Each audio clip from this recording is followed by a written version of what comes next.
নমস্কার। আজকে যে লেখাটি বলবো এটা বুঝতে ঢুকতে হচ্ছে ভালো করে জানা। নিজেকে ভালোবাসতে গেলে ভালোবাসতে জানতে হয়, আবার শিখতে হয়। নিজেকে ভালোবাসা মানে এই নয় যে অপরের ধন সম্পত্তি কায়ত্ত করে নিজেকে ভালো রাখা।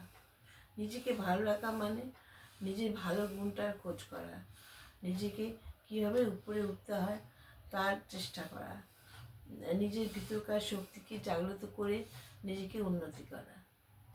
আবার পরিবারের সকলকে ভালো রেখেও নিজেকে ভালো রাখা যায়, ভালো ভালো কাজ করেও নিজেকে ভালো রাখা যায়।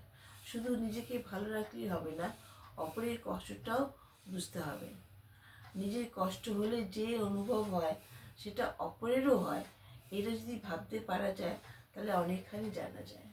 তাই জন্যে সত্যি যদি নিজেকে ভালোবাসেন তাহলে অপরকে আঘাত করবেন না।